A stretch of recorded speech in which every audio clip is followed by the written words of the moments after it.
6 o'clock on a Sunday evening. I'm not sure. Anybody's gonna be here. It's okay. Hello, Christy Kincaid Norris. Hey, Christy. She just duded us. Hey, dude. Hello, Allison, Edson, Patty, Michael. You're in San Diego, man. Wait, Michael? It's nice out Michael? there. No notes tonight. That's okay. Thank you, Michael, for being here, though. Oh, Cowboys are on tonight too. Yeah, that's why we're early. Whew. Oh, that's okay, Kara. No problem. TwitchCon. All right. Oh, really? Wow. Oh. Yeah, we're going to get going here pretty soon. I'm not feeling very well. I'm gonna carry I the. don't think I'm having a hot flash. I'm gonna carry the load, Maybe babe. I'm having a hot flash. I don't know. I'm just really hot. I don't feel well. Sorry, babe. I think you're just tired. I think I'm just tired. No, I really do. I think you're overtired. I'm overtired. But I'm also very hot. You having a hot flash? Maybe I need to take off these long sleeves. I'll do it after the show. Been doing too much. This isn't cold. A cold compress isn't cold enough. That's weird, right?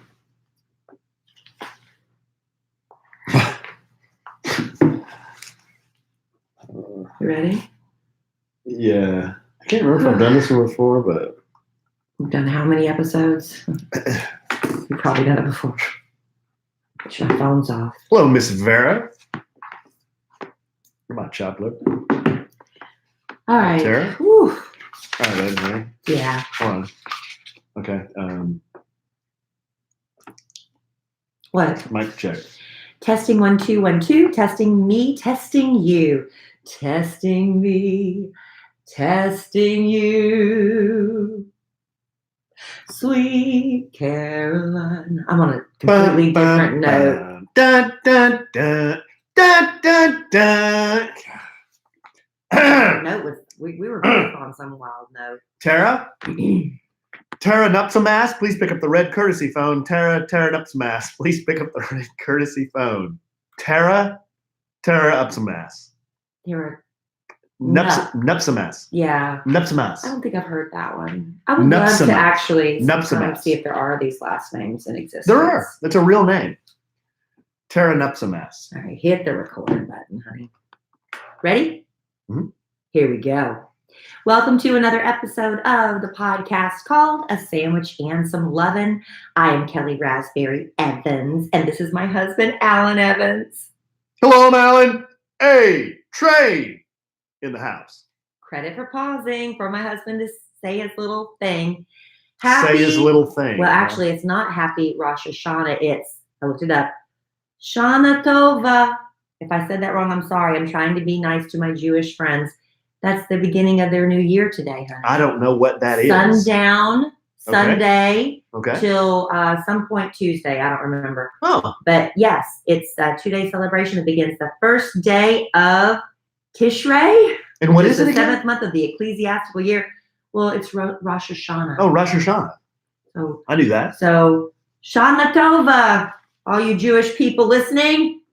I mean, I'm sure we have some Jewish listeners. we do. I don't know that it's probably the majority. How do you know? Oh, well, we may. I don't know. I'd have to put out a survey. Tell you I what, guess. I would Not that it matters. If But anybody, I would love to have recommendations for the best Jewish deli in Plano, Texas. If you know that. well, the best one in Send New York me- City is 2nd Avenue I Deli. know. If anybody knows of one in Plano, Texas. I wish there was one like that in Plano. Oh, man. A good bowl of matzo ball soup. Oh, give me a big salami sandwich. Right? Pastrami. Yeah, man, I miss that deli in New York. know. We need to go back, man. Just to go to the deli. Well, I don't know if you can hear it in Kelly's voice, but Kelly's not feeling exceptional. if she was a football player, she'd be listed as questionable. Not feeling great, people, and I'm really sorry. I think I have done what they call burning the candle at both ends, No, and the wicks finally met in the middle. we Whew. had a photo shoot today. We might talk a little bit about that, but we were up in the wee hours of the morning, about the same time you usually get up. People say, "Hey, well, you're used to getting up early, don't you?" You know, I mean, what's so big deal about getting up early on the weekends if you got to get up early every day? Well, Kelly will sleep in on the weekends I do. to catch up on her sleep. About 7:30 or 8 o'clock, Yeah, maybe. I don't blame her. But I've read, a lot of these experts on sleep and energy. They say you should get up on the weekend about the same time you do during the week. I just don't think in my case that's the right thing to do. But anyway, yeah, because I get up at a stupid hour. Well, we were both up at I got up at 5 this morning? 5:10 this morning. Yeah. But we have a lot going on. It's just been a long couple of weeks. And every once in a while, your body just says stop. And I think that happened to me this afternoon. I think my body stopped. But you know what? It's okay. Everything in my life is going so beautifully right now. And if just missing out on a little sleep is the worst of my problems, it's great. Everything's great. A lot of positive things happening. All my speeches for the year are behind me now, I think, unless Alan surprises me and books another one. But yeah, it's all good stuff. So we may touch on some of this. Yeah. We're also going to we met, or I met a guy. Kelly has met him in the past, but his name is Jose Hebert. Yeah. And we didn't talk about this last couple of podcasts, and I met him about a week and a half ago. Yeah. So I wanted to go through that whole story because that was awesome. Oh, good. I'm glad you liked him. Forgot about that, and we can talk about that. Definitely want to talk about that. And then we have a show bit. A show bit. We're going to scatter shoot a little bit. There's a Twitter account that I love. Is it an account? A handle? Yeah, Twitter account. Whatever. But I follow a Twitter account I really love, and we're going to go through some of what I saw on that. And then McKelly has asked me, my kid's really good about self-policing herself with what she watches on Netflix and the music she listens to. She tells me when something might be questionable, asks my permission. And this show has been out for a while, but she's asked me now if she can finally watch this show, which I told her originally no. And, I'm not a very strict parent. I'm not a free range parent either, but I'm kind of a parent that I give you some room. I let you learn, I let you mess up before I put the hammer down, right? What do you call that? I give them permission to mess up. Mm-hmm. I kind of let them make some mistakes and then I correct them and guide them back. That's what I think I am. You use one of those long retractable leashes. Something like that. Yeah. I give them permission. So now she's asked me about something and it made me think about my parents and were they really strict? And then I found this article online about some absurdly strict parents, which I thought was pretty funny. So are we going to talk about that? We got a lot to talk about. All right, babe. Well, we need to get to it. We need to get moving. But before we do all that, you know what? Before we do all that, we smell so good right now. Oh, boy, we're smelling good because we've been running around. But you know what? Every once in a while, you need a little refresher. So you reach into you can't carry a big bottle of perfume, those big ones with the spritzer bottles, and it's just too much to carry around. That's what I like about these little Scentbird perfumes and colognes. You can just toss them in your purse, toss them in your backpack, wherever you're going. If you're traveling, it meets all the, I want to say FDA. What is it?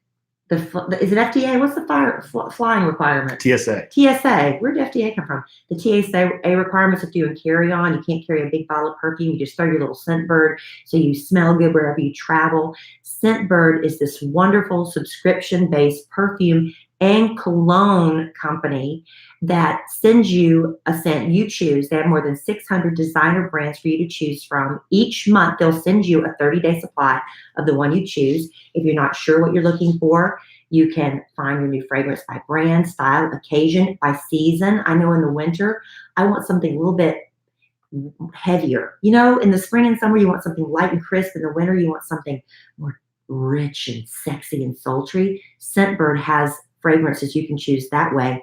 They also have products from other categories you might not have known about, like skincare, wellness, and makeup. Yeah, and they have a couple of brands exclusively for men. Did you know that? Yes. Including Anthony Brands, Zur, and Ernest Supplies. And these are and back to the perfumes, these are name brands. These aren't those fake, sort of smell like Gucci. This is real stuff. Gucci, Tom Ford, Versace. What are some of the colognes that you've loved trying, honey? Burberry, Prada. Yeah. Yeah. This is good stuff. So John Varvatos. Yes. Yes, absolutely. And those are my favorites. Cute little 30-day supplies, enough to get you through 30 days, and your next one's coming. And with an exclusive offer just for our listeners, you can get 30% off. Whoa, your first month today. That's only $10 for your first fragrance. To get that, go to scentbird.com/sandwich or use our code SANDWICH for 30% off your first month. Again, that's scentbird.com/sandwich for you to try your first perfume or cologne for just $10. Sign on, smell amazing. Like us, we are amazing. Absolutely. Love Scentbird. All right, baby, what are we going to talk about during this Rosh Hashanah broadcast of A Sandwich and Some Lovin'? Whoa. Well, tell everybody your relationship with a man named Jose Bear. Okay. And as we get into this, I may roll out my bad fake French accent because I have some stories about this. So yeah, tell us about who is Jose Bear. When I moved to Dallas 25 years ago, Jose Bear had a salon that was just around the block from the radio station where our radio station was located. And I went over there as soon as I got here. Kid Craddock, I came with my South Carolina haircut, and I guess he didn't think it was good enough. And he sent me to Jose and Bear because at the time, this was 94. He was really big. Like, he did all the Dallas Cowboys cheerleaders' hair. You remember the Dallas series was filmed in Dallas. Certain parts were. He did everybody on the cast of Dallas, all the stars. He was responsible for the Farrah Fawcett hair. The Farrah Fawcett haircut. And this is stuff that Jose does not like to talk about now, because he said young people today don't care about, Farrah and, Charlie's Angels, Victoria Principal and all that. He doesn't care about. He said the young people don't care. I care, and I honor him for that. So anyway, they sent me to his salon, and at first, Jose would fly back and forth between Los Angeles and Dallas, and I would go to Jean-Philippe in the salon, and Jean-Philippe was excellent at cutting really short hair, and that's the way my hair was at the time. It was the 90s. But Jose Bear flew in and met me, and he said, no. He said, you need, because I was dating a younger guy. I was always dating younger guys. He said, you need long hair. But I can't do the French. Okay, just do your best. Just plow through it. You need long hair. You need long hair. It makes you look younger. The short hair makes. I'm doing. What am I doing? It's Russian? good. No, it's good. I'm Russian. That's okay. That's okay. You need long hair because it makes you look younger. Okay. So Jose started. He didn't cut my hair, but he would consult and then send me off to Jean-Philippe and the person that colored my hair. And he'd come into the studio, and Kid would pick on him constantly. You'd always try to ask Jose because he always smelled fabulous. And Jose may be a client of Scentbird. I don't know. He probably is. He would try to get Jose to tell him what cologne he was wearing, and Jose wouldn't tell. He says, I don't tell anybody my cologne. I always mix them. And Kid would just pick at him, and he started making fun of his shoes that he would wear on airplanes because he had some comfy, almost like Uggs, but not Uggs, Crocs, before Crocs came into style. So he was very ahead of his time. And Jose finally had it with Kid picking on him. And I went into the salon, and Jose's sitting there, and he's just fussing at me about Kid.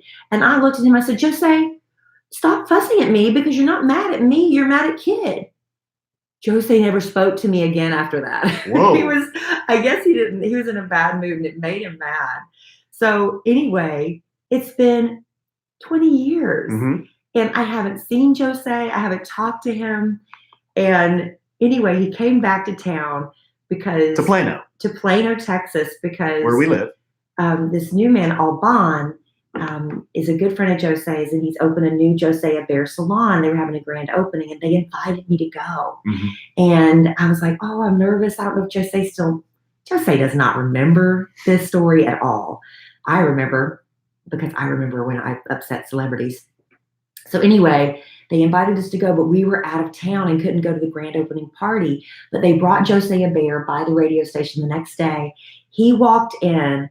It was like he was seeing his long lost child. He was so happy to see me. I can't tell you how happy. What did he say? Oh, I'm terrible. He was just like, oh, you look so incredible. You haven't aged a day. And he just kept looking at me with this really beautiful look in his eyes. Yeah. It made me feel so happy. And they've been telling me that you're so happy that you're married to this handsome, beautiful man. Oh, yeah. And I said, I'd love for you to meet him. Jose called me handsome and beautiful. Beautiful, yes. Yes. So he said, bring him by the salon. So we came by. I had no knowledge of this. I had no idea this was going on. They told me he was going to be at the salon until 6 o'clock that night. And it was literally 5 minutes to 6. And I was on the way home from working out. I'm telling this story, it's way too long. I'm sorry. You can paraphrase and I can chime in too. So I came by and I was in my workout clothes and I said, Jose, I know you're leaving in 5 minutes. He said, no, I'm going to be here. He said, go get your husband and bring him back. So I did. I ran home and changed clothes and came back. And we ended up staying at the salon for like another 2.5 hours. Well, Kelly came home and she told me, she said, Jose Hebert wants to meet you. And I'm like, what? Why does he want to meet me? And she told me kind of that story she just told you about him coming to the radio station and everything. And apparently he saw my picture somewhere. Well, they showed him pictures, and he just thought you were such a beautiful man. I don't know if he thought you looked like Jeffrey Dean Morgan. I don't know if he said that necessarily, but he wanted to meet you. Well, I walk into the salon with Kelly, and I knew what Jose looked like. He always wears a hat. Always wears a hat. You know, in driver's license photos, you're not allowed to wear a hat. Does he have his hat on? Yes, he went to court, and a judge ruled. Wow. He got court order that he could wear his hat in his driver's license photo. Well, I came in, and I'll be honest. I was a little bit nervous. I'm going to meet Jose Hebert. Hey, he's a celebrity. He's legendary. He's legendary in the fashion world.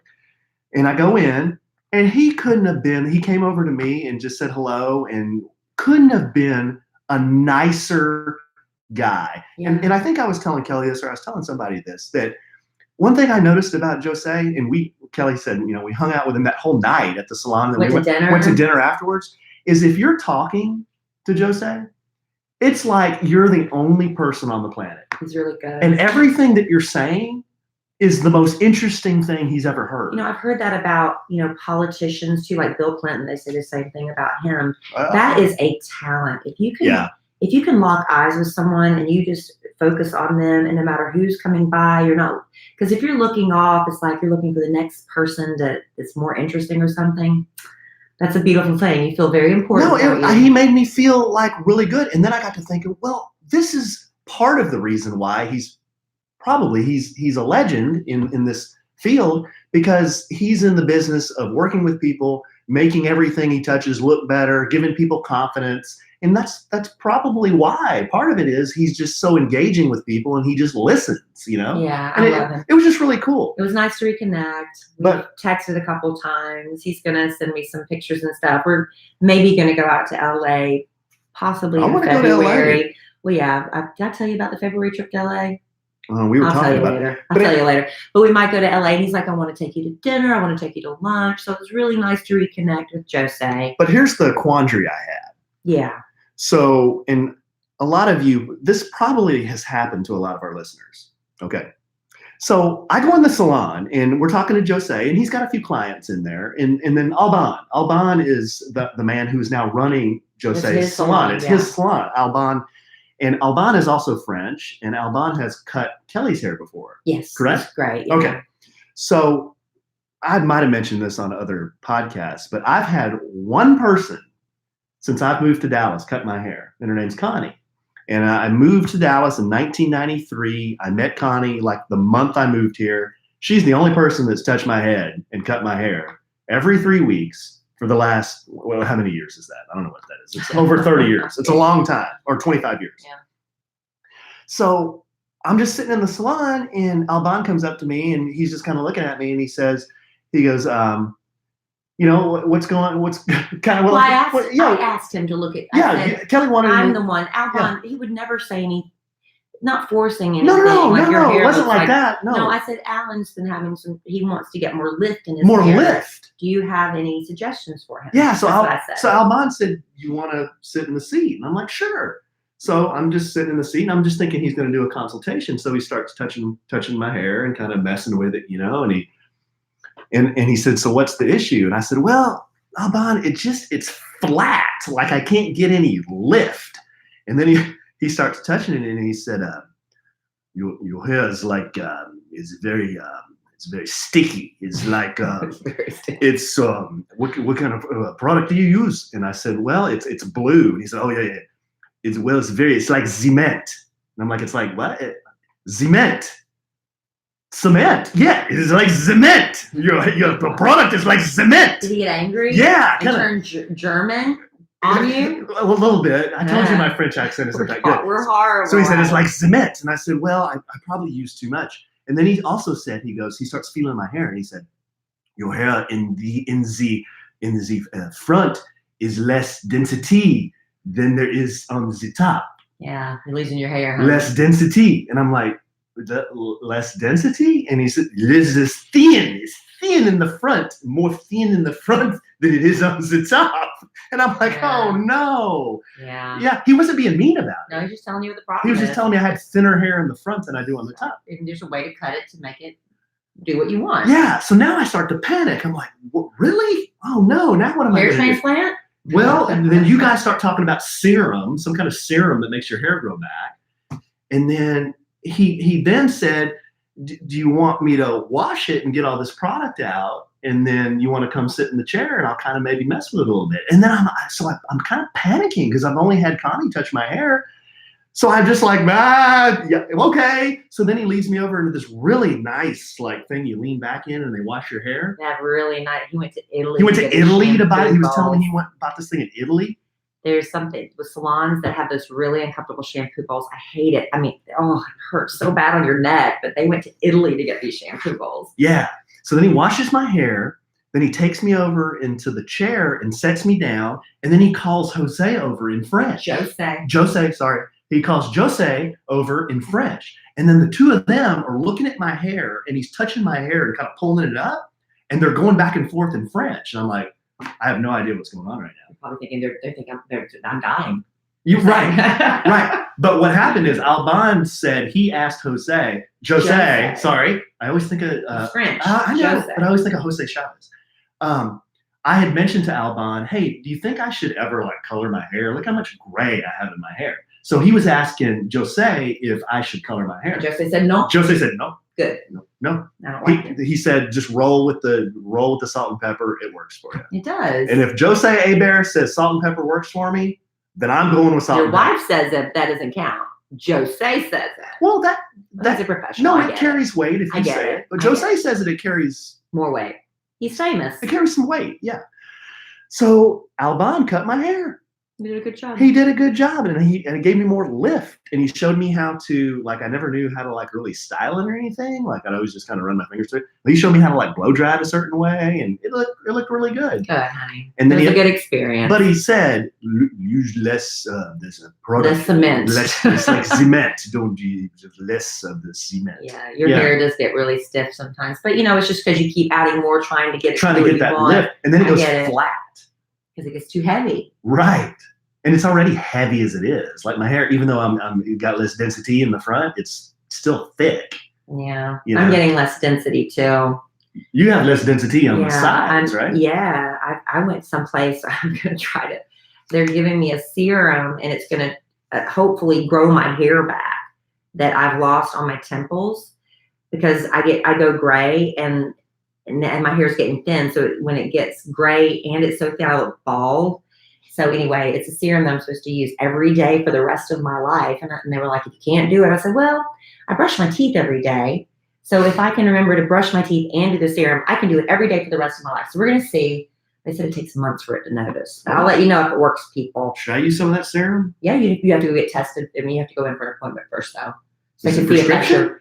Yeah, it's something they do at a pharmacy. What do you call the pharmacy where they mash stuff? I don't know. The pharmacy where they mash stuff. The pharmacy where they mash stuff. Baby, I forget the word. I got nothing. Compounding pharmacy. I have never heard of this. Compounding pharmacy. What is this? It's where they mash stuff. Make your own stuff. Anyway, yeah. So anyway, we'll talk about that if it works, but it's going to be months before I can tell you if it does. All right. So you said you found... well, then we went out to eat with Jose. Yeah, I thought we were done with that story. Yeah, we went out to eat with Jose. Oh, yeah. But he invited us to eat. I was like, this is amazing. They bought us dinner. This is crazy. No, I tried to buy dinner. And then he You sent your credit card and they brought your credit card back. And I thought that meant they had run it. But Alban had run over there and did the reach around. Nice. I need to send him a thank you now. Yeah, we do. Anyway, really nice guys. Good grief. They're nicer guys than those guys. No, French people. Well, I wish I could do a better French accent. They say French the French don't like Americans, but there's 2 French people that like Tell you what, Americans right there. There's 2 French guys that they were all about the AE. Oh, you think it was about you? That's fine, honey. You can steal my French. We connected. I thought we made a connection. You did. I thought I had made a connection. You did. Maybe I didn't, but you did. Oh, okay. Tell us about this Twitter account you've connected with on a personal level. Oh, well, I've mentioned it before. There's a Twitter account I follow. It's called Fact, @Fact. And there are always these. AT Fact? FACT? I mean, you said Fact. Oh, you mean so the at symbol fact. It's just fact. Facts. Yeah. Okay. It's not at fact. It's just fact. I think we're making this more complicated than it is. I want people to be able to find it. @ symbol, fact. Okay, yeah, got it. Yeah. So I pulled 5 facts that came from @Fact, and I thought I would read them, and you can agree, disagree, discuss, say poo-poo, say that's a bunch of malarkey. Okay. You can do whatever you want. Okay. So here's number 1 fact. Okay. @Fact says, research finds that kids who enjoy family meals have larger vocabularies, better manners, healthier diets, and higher self-esteem. I agree. Do you think that that's a fact? Oh, yes. You do? Yeah. Yeah, I do too, but we've got a problem here. Didn't they tell you if it's right or wrong? No, that's just their opinion. Yes, I agree. But according to @Fact, it's a fact. So you think that's a fact? Well, it makes sense because you're having a conversation. Kids are having more conversations with adults. I know my daughter, when she was little, and she was only around adults for the longest time because we didn't have any kids in the neighborhood, and I was always taking her to all my things with my friends. Her vocabulary, she started speaking very early with very big words. I look back, and I forget because I was just with her all the time, but I look back now at videos of her when she was like 2, and we're having full-on conversations. And then I meet other little 2-year-olds that she was just she'd progressed verbally. And we took her out to eat at restaurants all the time. She was very well behaved in restaurants. So yes, I'm agreeing with that. I do too, because this is one of the things about being in a blended family this is the part that I miss the most. My childhood, like we always sat down at the table every night. Every night, my mom made dinner. Everybody was there. Me, my sister, my mom, and my dad, and we'd sit down and we'd eat at the table. You know, that's just kind of what you do. That's not what we do. We scramble around and eat whenever we can. But that's not true for a lot of families who aren't blended, who are under the same roof, because everybody just gets so busy and they have so many activities and things. I think it's rare for families to sit down. I think it's important. I think it's very important, and it's something at that. That's probably the thing we do the worst. We're the worst at that. In our family is sitting down and having family meals. We're going 50 different places. Eat out too much, but it's like we eat out a lot. Yeah. Either we eat out now, or we're not going to eat until 8:30, 9 o'clock at night. Right. And those are your choices. So yeah, we fail at that. Okay. But even when I'll tell you, we were sitting around the table as a family. We always had the TV on. You know, so we'd be half talking, half watching TV. We did. Yeah, we did. Yeah, we did. Fact 2, a great relationship is about 2 things. First, appreciating the similarities. Second, respecting the differences. Sure. I mean, they always say there's 2 types of people in this world, and then you've got a list 5 miles long. So yeah, those are 2 important things. There are other things that go into making a great relationship, but those things both, I agree.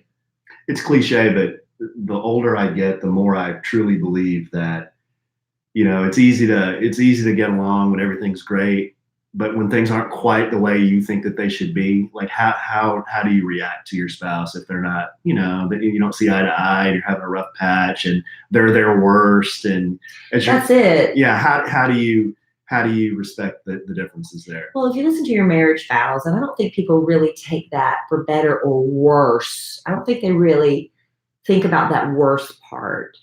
Because, I mean, it is easy, like you said, to love somebody when things are great. And not even be in love. You're just like, hey, everything's good. I'm not wanting to rip their clothes off and, you know, make passion love right now, but things are good. But then when things are worse, like when they're going through a funk or you're going through a funk and it's just nothing's right and you can get through that, that's hard. It's hard to love somebody. I'm not speaking about us, but no, I'm just in general, I think it's hard to love somebody when things are tough and things are bad. Yeah. People want instant gratification. They want things to be good all the time and really quick. So, yeah, I agree with that one. Okay, fact 3, women have twice as many pain receptors on their bodies than men, but a much higher pain tolerance. I agree. I think that's why men are babies when they get sick. Or maybe it's the fact. So what happened? Then what happened in Aspen? Well, that was just that's one instance, honey. My altitude sickness kicked in. But I have been told by doctors before, they'll be working on me or something. They're like, "Are you okay?" I say, "Yeah." Man, you've got a high pain threshold, and I don't even know I do because it's just I don't know what your pain is compared to my pain. But I've been told that before. What's the worst pain you can ever remember experiencing? My gallbladder attack. Oh. It was awful. Yeah. It was awful. I've never been so sick. Wow. It was bad. I got hurt water skiing one time in a really nasty lake here in Dallas-Fort Worth. It's called Lake Grapevine. Maybe it's clean now, but I got cut on the leg. You're lucky you didn't get some sort of. I got cut really bad in the lake. Bacteria. And I had to go to the emergency room. I got cut so bad on my leg. And when I went to the emergency room, they asked me what happened, and I said it was a boat accident. And they said, well, you couldn't have fallen in like a worse lake. It's like a nasty lake. So they were salioning out this big cut and stitching it up and everything. And they had to give me a tetanus shot. And they had to stick, babe, this freaking needle. It was like 6 inches long. Yeah, and it wasn't one of those little ones like you get a flu shot with. It was a big, thick one. Yeah. Like you'd give a horse. Yeah. You ever seen those? Well, I had them when I was going through fertility treatments. Yeah. Yeah. So they stuck this son of a gun in my hip and gave me this tetanus shot. And I can remember that pain to this day. That was probably the worst ever. So I don't know. Maybe for a woman, it wouldn't have been as bad. Well, I think, women you just deal with it and move on. Yeah. That's what women do. 4th fact, don't change to please people. If they can't accept you for who you are, you don't need them in your life. Well, yeah, that's like every script of every rom-com, isn't it? Teenage romantic comedy, where the kid tries to fit in and realizes at the end that I just want to be me and be accepted for who I am. It's hard to, I think, go through life and try to be somebody that maybe you're not 100%, You're not 100% that person. I know. Because you feel like you try to fit in. You feel like, well, maybe they kind of think of me differently if I'm just the way I am, Yeah, I'm trying to instill that in my daughter. I'm not doing, because every kid wants to fit in. But like if one of her friends buys or somebody on TikTok buys a shirt, she has to have that shirt. If somebody wears the shoes, she has to have those shoes. I said, why don't you set the trend? Why don't don't copy so much? She gets really upset when I call her copying. But she's copying. And I was like, I want her to be her own individual self. And then I'm like, you know what? I wore jelly shoes just like everybody else did. I did, I did that when I was a kid too. You want to fit in. When you're younger, you want to fit in. And in certain, I guess. And then as you get older, you realize it's not important. Yeah, you get older, you're like, well, screw this. Why was I doing that? That's right. I don't look good in that color. Okay, last one. Your height is usually determined by your father. Intelligence, emotional strength, and body shape is determined by the mother. You think that's I don't know. I think that's a fact, man. Well, I look at my height. My parents are both kind of tall, though. But I do have my mother's legs. I have my mom's body. But then I look at some of my girlfriends and they have their dad's body shape. I don't know if this. I don't think this is a fact. I don't think this is a fact because let's see, I don't have my mom's body shape. Yeah, are these up for debate? That's why I wanted to read them because I thought some of them would be up for debate. Well, I'm saying on the Twitter account, does it say these are facts that are up for debate, or they're just putting them out there? They're just putting them out there. Yeah, I don't think that's right. Just because it's on the internet doesn't mean it's fact. Right. I just like the fact Twitter account. Yeah. I've seen some girls that have their dad's body shapes. I'm like, sorry about that. My sister always jokes about having my dad's body shape. She says she's got a really long torso and really short legs, like a penguin. Right. Yeah. Not that I agree with that. It's that self-deprecating What humor. are you trying to say about my sister? I said not that I agree with that. I am not going to be trapped. My sister's the polar opposite body build of Kelly Raspberry Evans. Kelly has real long legs, and your torso isn't exceptionally long. My sister's torso is probably as long as yours. I think my torso may be a little short. I don't know. Yeah. I don't ever study my body type. I know I've got long legs, but I don't know if I'm proportionate torso to legs. I feel proportionate. It's always funny watching my sister stand next to Kelly. Too. Why? Well, just because she's always like, her head is at like my boobs. Grits level. Yeah. Grits? Yeah. What's grits level? Oh, boobs. You say grits instead of T? Go ahead and say it. I can't. I don't want to. Okay. I didn't get it, though. Why don't we do that? Okay. And then we'll keep moving here. Well, just shine a spotlight on it. Yes. It's time for my spotlight moment. Yes. Hey, summer is winding down, but we went over to our friend's house, and she's like, for some reason at the end of summer, she decided to redo her patio, right? She got all the nice furniture she wanted to entertain. Our friend Susan. Oh, Susan, yeah. Yeah, why are you looking at me like you don't know what I'm talking about? Well, I do now. Yeah, Susan, she did all this new patio furniture. This is a great time. If you've been putting it off and your life's kind of winding down, you're like, I've been wanting to redo my patio, or I've been wanting to redo the front living room, you need to check out this wonderful online furniture company called Joybird. Joybird. Yeah, when I heard about Joybird, yeah, I'm like, oh, they do the really cool love seats. Like if you want a plush, velvet, hot pink love seat, Joybird's where you go for something like that. But Joybird also does the outdoor living spaces. They've got a really great outdoor chair, the Soto outdoor chair, and they have planters, all the things you need to decorate your patio. It's not too late because it's still hot. You can still enjoy it for the last few days lingering. Sure can in Texas, that's for sure. That's true. And with Joybird, if you've got an idea, something you can't find in a furniture store, and you've looked and looked, we've run into that problem with an ottoman. Joybird, they can help you turn your ideas into reality. They've got the rich buttery leathers. They've got the plush velvets. They've got kid and pet-friendly upholstery options. So your stuff's going to stand up over the test of time. If you can't quite imagine it onto paper, they have free personal design consultants that will help you nail down the perfect design. Each Joybird piece made by hand with care and precision. They have a limited lifetime warranty, and they also have a 365-day home trial. So you can sit on it, you can sleep on it, you can break it in. If you don't love your Joybird furniture, return it. They have hassle-free in-home delivery. They even remove all the packing material for you. How about that?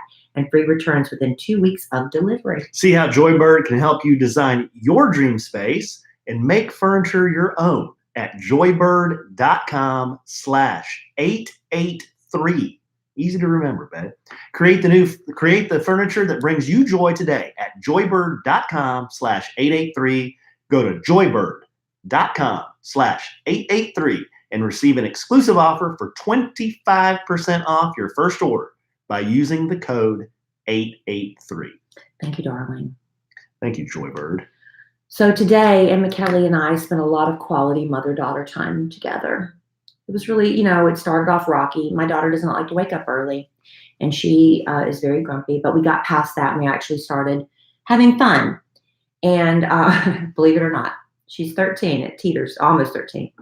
And she asked me today, she said, Mommy, is it okay? When she goes to Mommy, that means she wants something. Mm-hmm. If it's Mom, she's annoyed. Mommy, would it be all right with you if I finally watch 13 Reasons Why?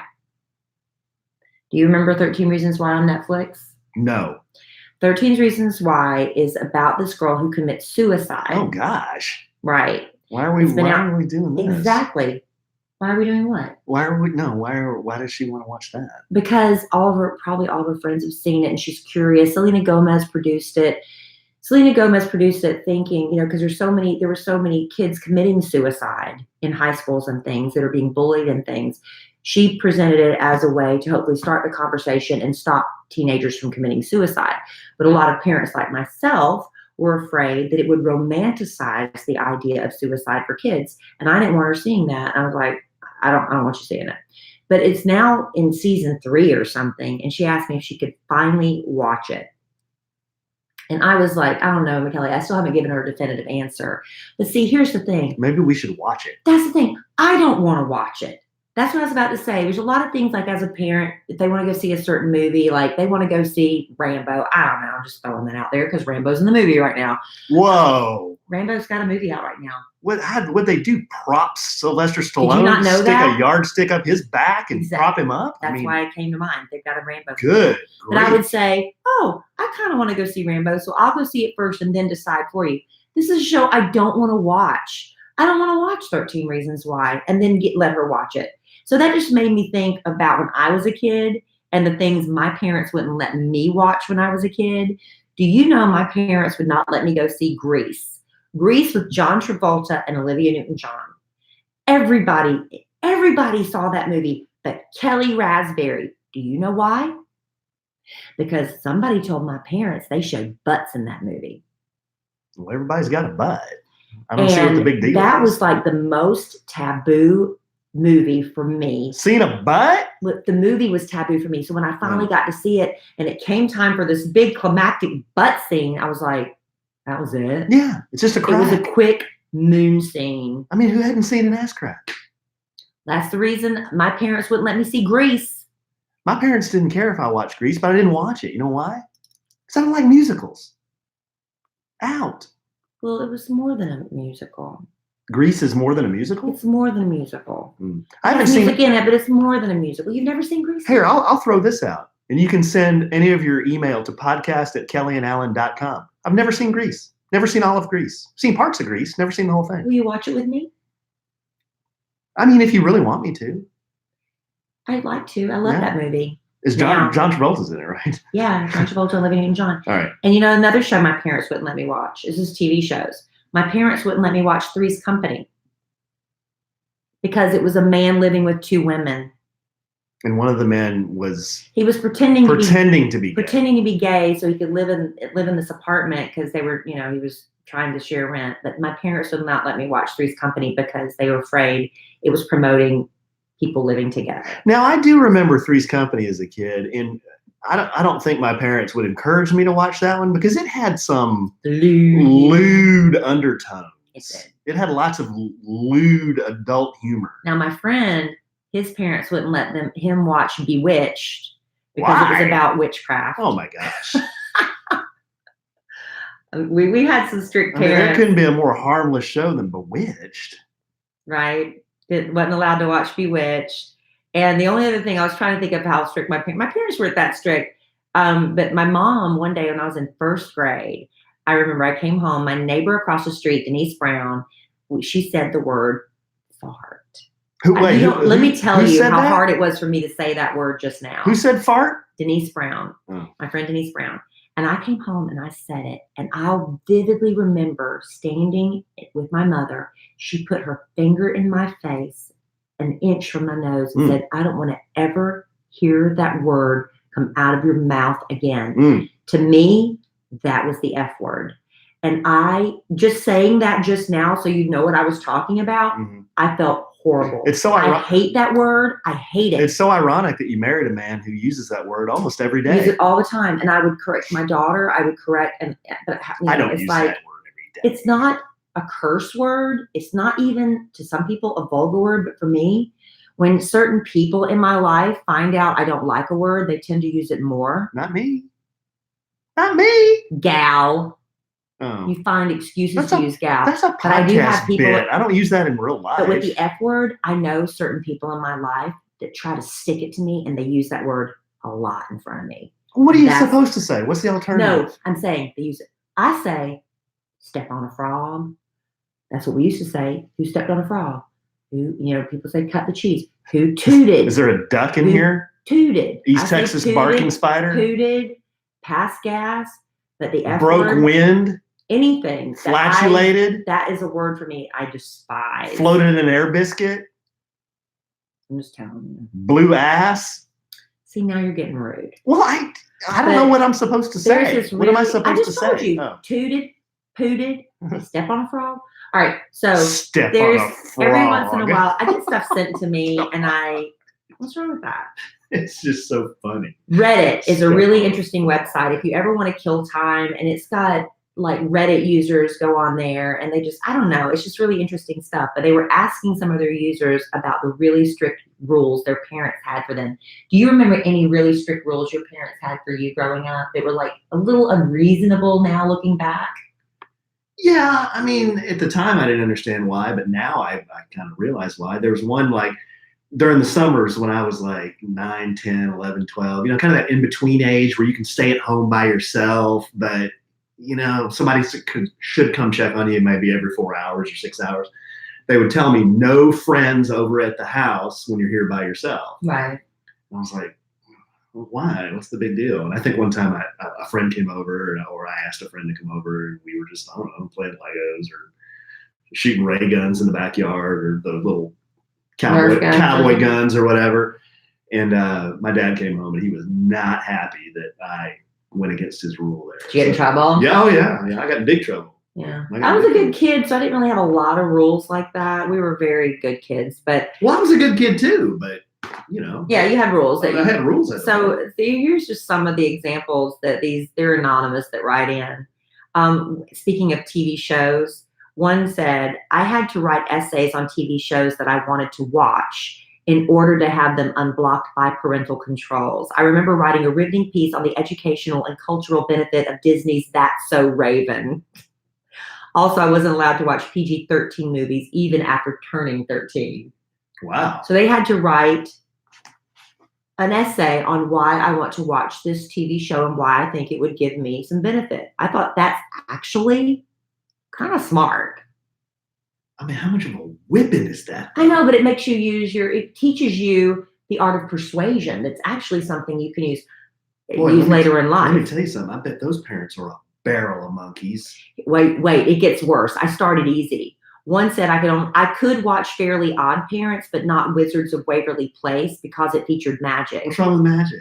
They said maybe because Fairly Odd Parents was a cartoon, that it was obviously fake, but because Witches of Waverly Place had real people, they didn't want them watching the witchcraft.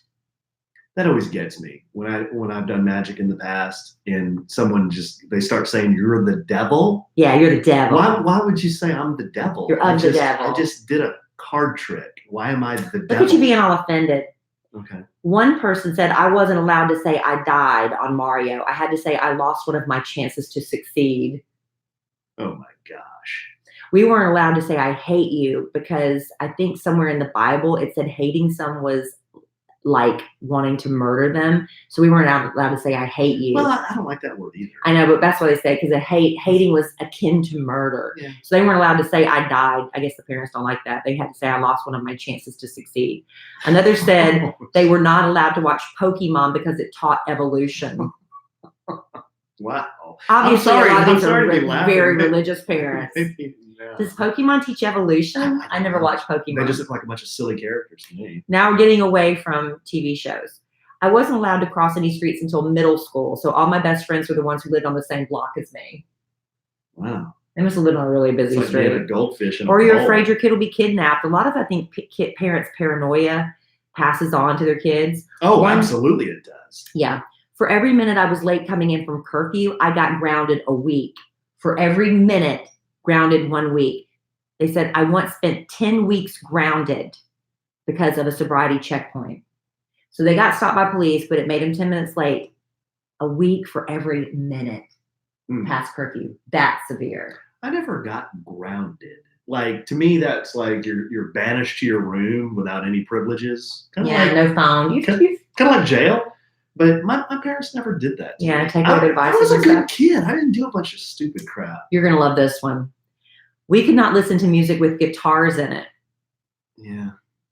I will never forget the day my brother was listening to Sabbath, Bloody Sabbath, and my father took the radio and threw it out the window. I spent my childhood listening to Richard Marx and Michael Bolton. That's funny. I guess they figure the heavy metal bands were drug users. Mm-hmm. Well, some are. Yeah, so he was protecting his children from drugs. I wasn't allowed to talk to boys. But on Christmas Eve, I was doing last minute shopping. I ran into two friends. We talked, male friends from German class. We talked for several minutes. I was 15 and my older sister saw me. told my parents I was hanging out with boys. They chewed her out. She wasn't allowed to talk to boys.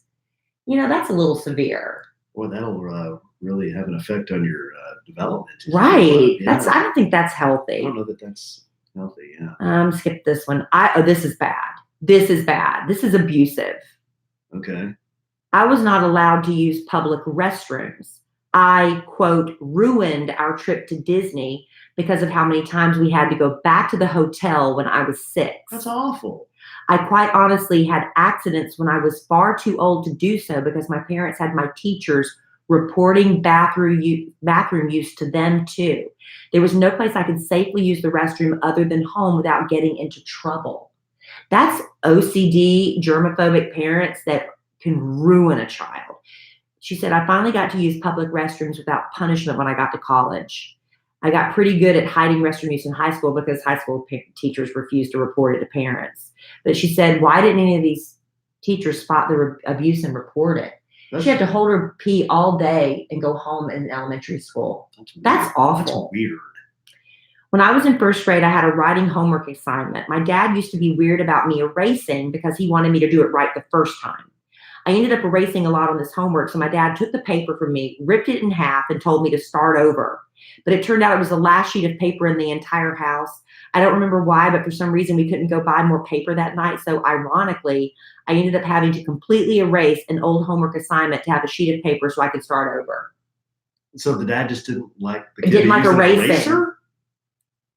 You think you're strict? Listen to this stuff. These parents aren't strict. They're weird. Now these are older people, and we know better now. I'm prefacing this because we know better now. Okay. The one person as an adult said as a child, he was not allowed to swim in public swimming pools because his parents thought he would catch AIDS. Remember when that fear came out and everybody was afraid of everything? Yeah. My mom was paranoid. She thought everyone and everything was a kidnapper. She hated the mailman on our route. So when I was young, around 3 or 4, my mom told me it was illegal to be outside when the mail came. Around 11:15 a.m. every day, I would see the mail truck coming, so I'd hightail it in the house, terrified I'd be spotted. Fast forward 30 years, I still genuinely feel a tinge of panic in the recesses of my brain when I see the mailman arrive. Sad. But you lie to your kids. This is what I tell people. Don't tell your kids, oh, the policeman's watching, you're going to get arrested. That teaches them to be afraid of policemen. Exactly, and they'll remember that. What I was just about to say is these parents, they didn't just wake up one day and were like this. This is because their parents were like this. This is how they were raised, and now they pass it on. No shoes in the house under any circumstance. A lot of families have that rule. But I'm not going to read it because it's long, but the boy said he had a friend who had a prosthetic leg. And they were little boys. They were 12 years old. And the kid came over and he had his tennis shoes on. And the mom came in and chewed this kid out, saying, why do you think you're so special that you keep your shoes on when nobody else has their shoes on? He was wearing, and he said, I'm sorry, ma'am, but if I take my shoes off, I have to take off my leg too. And she was horrified and ended up, and went upstairs and never commented on it again. That was a bad one. I used to get nervous when people wore shoes inside. Well, because you think about the dog poop and stuff, they step in outside and they track it inside. It wasn't a germ thing. It was just, it made me feel like somebody was about to leave. Yeah. Really? Yeah. So I could never wear shoes inside. I've gotten over it now. We wear shoes with flip-flops inside. Our dog's pooping in the house. What do we care if you wear shoes in the house? Oh, he poops everywhere. Okay. I have a weird thing too, but I'm not going to tell you you can't. Drinking water out of the bathroom sink. For some reason, it's too close to the toilet in my head.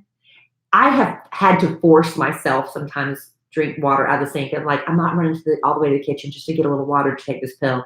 So I'll have to mentally convince myself it's okay. You drink bathroom sink water all the time. Drink it all the time. But what goes into the toilet is clean water. I know. It's a mental thing. But this person said I was not allowed to drink water from my bathroom.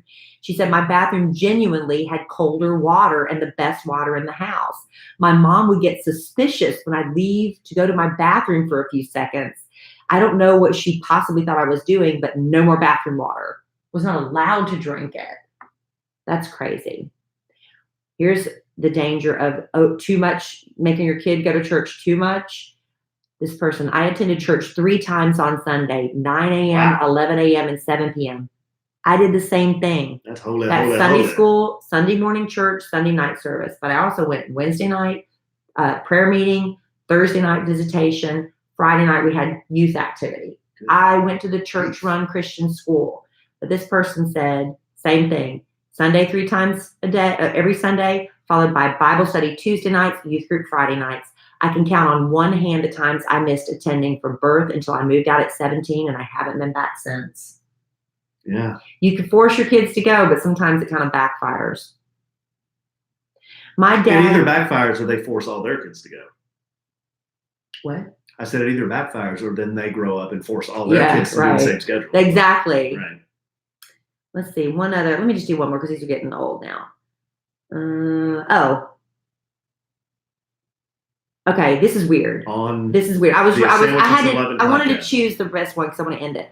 My parents were horrible parents in general, but the most bizarre rule my siblings and I had to follow was we were not allowed to sneeze multiple times in a row. See what I mean? These parents are weird. These nuts. are abusive. One sneeze, fine. Another sneeze after some arbitrary number of minutes later, no problem. 2 sneezes in a row, I would get yelled at for being unhygienic and for having no manners. God forbid if you sneezed thrice or more in a row. Very well educated using the word thrice. Yes. I have seasonal allergies, and one time my dad was in a particularly bad mood and caught me in a sneezing fit. He grounded me for a week. I never just sneeze once. I always sneeze. You sneeze 2 times or thrice. So you're an annoying sneezer because Alan. Sorry. Alan. No. What? Sneezes with his whole body and throat. No. You're very loud. As I've mentioned on, but I don't punish you. All 178 podcasts that sometimes Kelly, she tells a story that misrepresents what actually happened. If I could record it, I would. But let's record it. How do I know when you're going to sneeze? I'll record it, and then we can feel it coming on, and then we can play it for our listeners. No, because if you're recording yourself, you would purposely control your sneeze. Have you ever heard the people? There used to be a lady I worked with, and when they sneeze, they do that. That's not good. You ever heard that one? Yes. I always heard if you held your sneezes, it can make like your eyes. She wasn't explode. holding it though. She was sneezing, but it's just. No, that's holding it. If you hold a sneeze, like your eyes will explode. Have you heard that? No, I'm not. Like you can have eyes will explode. Like the pressure in your head. I heard it's not good for your blood pressure. Not good. Don't hold sneezes, people. Yeah. So anyway, if you think your parents are strict, or if you think you're a strict parent, go read the Reddit. There's even more that I can't even get into because we've been talking a long time. And I think Alan wants to get into some letters. But first, no letters. I thought that was a letter. Well, it is, but we didn't tease letters. We teased the photo shoot. Oh yeah. Okay, we'll talk about that. So let's do that. Photo shoot, bring it home for Jerome. I had a lot going on this week, y'all. I am feeling better because Alan gave me some Advil before the podcast. If you haven't noticed, I've started to feel better during the podcast. Shoot. But I ran into a friend at this National Association of Broadcasters, my friend Josh. Josh is married to Patty. And Patty, hello, Patty. I know you're listening to this podcast out in Los Angeles. Patty is a big fan of A Sandwich and Some Lovin. Yes, she is. She told us that. Yes. And when we talk about products that we're selling for our people that are gracious enough to advertise on our podcast, Patty will say, I'm going to try that. And I'm going to use that Sandwich and Some Lovin' code to get a discount. It's because you get good savings.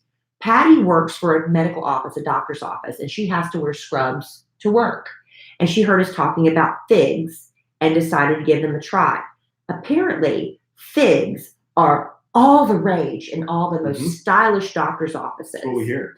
But I told her the reason I wanted to talk about figs scrubs is because I like wearing those jogger pants. And Figs makes the most comfortable, stylish, pulled-together jogger pants. I love them. Well, Patty's husband, Josh, ran into me, and the first thing he said to me, hey, I want to tell you something. Those Figs jogger pants, you were not lying. This was unprovoked, people. He came out, he said, I want to tell you how much I love those Figs jogger pants. He said, I came home from work and my wife had ordered like a stack of figs and just tossed these pants to me and said, here, I got you something. He's like, what did you get me? Medical scrub pants? She goes, no, try them on. He loves them. I'm telling you, if you work in a doctor's office, any kind of medical office that requires you to wear scrubs, get figs. They are stylish. They are functional. The fabric feels good. They are super comfortable. If you don't work in a doctor's office, trust us. Go to Figs and try their jogger pants. Mm-hmm. They're highly functioning for people. When you work in an office, you need certain pockets and hoops and loops and stuff like that. They make them like that too, and then make them more pared down, so they don't have to be so medical looking. Love them, and I was so happy to get that real endorsement from a friend that I didn't pay to do it. He bought them just like everybody else. And here's the thing about Figs. Every time you shop there, they give scrubs to healthcare providers who are in need around their world. They've got something called Threads for Threads. So not only are they stylish, comfy, they have a heart to give back. So give Figs a try. So whether you are one of the awesome humans that works in healthcare or someone that wants to say thanks to these deserving folks, Figs is going to make that easy by providing you with 15% off your first purchase by using our code SANDWICH. Get ready to love your scrubs. Head to wearfigs.com. That's WEARFIGS.com. Enter our code SANDWICH at checkout. Thank you, Patty and Josh. The money's worth on that one. It was a good one. They're good. We love Figs. All right, babe, we've just got a few minutes. Let's put a bow on this. We got the Dallas Cowboys and the New Orleans Saints staring us dead in the eye here in 15 minutes. Yeah, we're recording this a little earlier than usual because of my husband's football schedule. I am starting to panic, but I'm not going to gyp the listener. I don't gyp the listener. I teased the listener and said we were going to talk about a photo shoot. Okay. So why don't you give us what do they call a 30,000-foot view on why we had a photo shoot? How much have we said on the podcast? I can't remember how much we say. You have an Instagram, EKandMe, or at EKandMe. Okay. Have we talked? Because I'm afraid I'm going to say too much. No, people are going out. They're following EKandMe. This is a new business venture for you. We're mentioned that. We're doing an online business. I'm trying to diversify. Is that a good word? I'm trying to, when you get to a certain stage in life, you've done something for so long, it's fun to have a new project, a new challenge, because it keeps you alive, and it kind of like lights a new passion in you. Mm-hmm. And I've done radio I've been in the Dallas-Fort Worth area for 25 years, but I've done it even longer. I've been doing radio since I was 19 years old. I'll say it. It doesn't bother me to say my age. I'm 52. It's a long time. And I love my job. I don't want to do anything else. I'm not leaving radio, but I want a little bit more. I want to do something, the podcast is great. I do that with my husband. That's fun. And you leaving the podcast? Not leaving the podcast. Oh, okay, good. But looking for something, but podcast is an extension of radio. Do you want me to leave the podcast? I'm about to ask you to leave the room. I'm kidding. No, but many years ago, when I was a single mom, it was just Emma Kelly and me. It's just me and Emma Kelly and me against the world, right? I bookmarked it. I'm GoDaddy and bookmarked it. I was like, I don't know what I'm going to do with that. Am I going to do a mommy blog? Am I going to do products for single moms raising kids? I didn't know what I was going to do with it, but it just kind of sat there. And Alan and I, this past year, I was helping out a friend with her online business, and we were talking about it, and we're like, you know what? I could probably do something like that. Why don't we look into doing an online business with fashion and things that I want to wear, that make me feel good, that make me feel confident. And also, I was having trouble finding things for my daughter to wear that weren't over-sexualized for a teenage girl, things that she feels good about and feels cute in, but not sexy. She's almost 13. So that's where the seed was planted for Emma Kelly and me. Now, we also don't want to go too big too fast. So we're not launching this multi-collection with 5,000 things for you to choose from, because we're learning as we go. And so we're starting with just a couple of things. We're kind of getting our feet wet. We want to put a couple of things out for sale, figure out the process, how shipping and receiving works. I mean, I'm being very transparent with you here. We just want to figure it out. We don't want to, we were like, let's do a big Christmas launch. My fear, I don't want to ruin anybody's Christmas because we don't know how to figure out the shipping and receiving. So we're starting small. Anyway, fast forward to today. We did a little photo shoot for the website. So I have my good friend Janine Galante, Makeup by Janine. If anybody ever needs makeup, she's fabulous. She came over to our house at 6:00 this morning. Janine has good energy. She's the best energy. You like being around Janine. I have known Janine, and she's gone through some personal hardships in her life. But she is, when it's time to work, she is a ball of sunshine. She's a firecracker. She's not even 5 feet tall, and she's a biggest energy in the room. She's Italian. She's great, Janine Galante, and she's single, and she is cute. She's cute. She's a Lady Gaga impersonator. She is super talented. If anybody's looking for, somebody to set up with Janine, I'm looking for a man for her right now. Mm-hmm. Anyway, so she comes over. She gets me and Emma Kelly ready. Alan, we're like, we're going to be taking pictures a lot for this website. We talked about hiring a professional photographer. It was going to be a lot of money. So we tried to book him for this day. Well, guess what?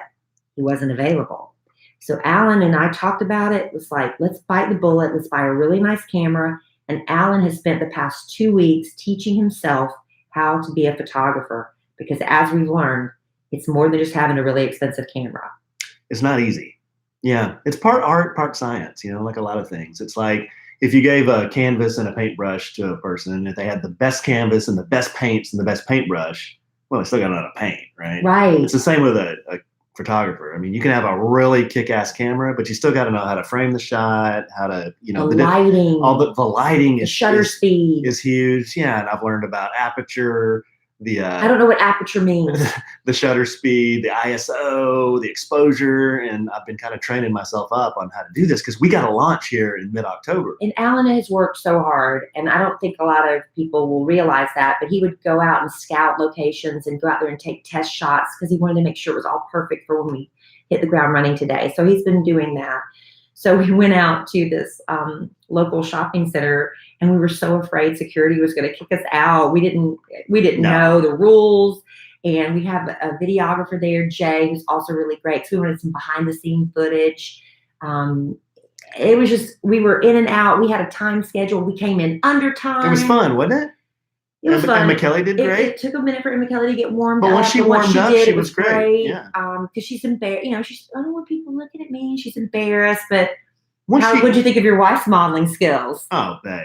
I was enthusiastic. Well, but if you don't know this about Kelly, she is really good at that. I mean, if she never did radio and she got into that industry and she wanted to do that, she would be great at it. Oh, thanks. I just think, and not only is she beautiful, but she just has a natural way about her when she does that kind of stuff. She knows how to walk. She knows how to pose. She knows how to look. She knows where to look. Oh, thanks, babe. No, you do. It's like, for me, it was easy. And even everybody that was with us, we had some people helping us. They're like, wow, Kelly is like so natural at this. And I'm like, yeah, like whenever I take pictures for her. That's so sweet. It was that Val Dottie School of Modeling. It's really not that difficult to take the pictures. It was Val Dottie School of Modeling. No, she does great. Back in Florence, South Carolina. But I guess there's 1,000 shots. As long as we get like 2 or 3 good ones, I'm happy. Oh, we got a bunch of good ones. But I guess for you, if you're listening to this, you're going to see some really great stuff coming from Kelly's new business endeavor. All shot by Alan Evans. It's ekandme.com, and the Instagram is @ekandme. It's going to be fabulous. Kelly she's done so much work and picked out all of the clothing and the accessories and everything that she's going to offer. It's like what she would wear herself. Yeah. It's not, it's somebody didn't say, okay, Kelly, put this on and I'm going to take a picture of you. It's stuff that she would actually wear out. It's stuff that I would wear. I wanted to get things that people feel really good and confident in, because I think when you're confident, it makes such a difference in the way you present yourself. It's just when you feel insecure, it sucks the energy out of you. If you feel good about what you're wearing, confident, that's what I'm going for. Well, wait till you see these pictures and wait till you see the website. I think you'll be floored by how great Kelly looks, but then also the things that she's picked out. I'm not a fashion expert, but I know when something looks good. Thanks, honey. So I think we're starting really enjoy it. We're starting with just a few things because, like I said, we don't want to ruin Christmas. But that's what we're doing. It's a fun little side project. And my daughter, just starting out, because we're learning, and eventually I want her to go with me to market and have her really do some hands-on, this is what I would wear, this is what I would wear, and have her put her stamp of approval on a lot of it too. So it's a fun project to do together. Good, babe. I'm excited. That's awesome. I'm glad you're excited because just a little rundown because it's just been a lot, but I do feel better. Those Advil help. Thank you. Good. It has been a lot. We have been pushing, but hey, like, you want to stay busy. You don't want to be sitting around. Sleep when you're dead, right? Exactly. All right, babe. Kickoff is 5 minutes away. Well, you go watch your football game. I'm going to take Larry. Is it dark yet? I'm going to take Larry for a walk. Man, the days are getting shorter. Yeah, the days are getting shorter. All right. Well, you can do that, but I'm going to go watch the game. You enjoy yourself, honey. I love you. All right. I love you desperately. I love our listeners desperately. But I have a feeling we'll podcast again real soon. Right? Sure. In the immortal words of the great Keanu Reeves, life is good when you have a good sandwich. Bye. Go Cowboys.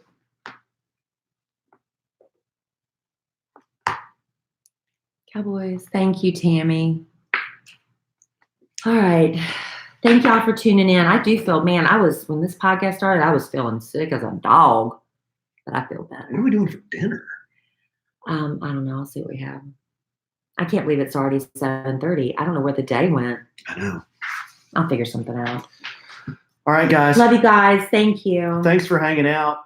Go Cowboys. Sorry I got to go so fast, but I got to use my laptop and upload the podcast and get in position to root for the Dallas Cowboys against Who Dat Nation. It's going to be a good game. Who they playing? Saints. Oh, that is going to be a good one. Yeah, Who Dat. All right, guys. Talk to you soon. Good night, y'all. Thank you.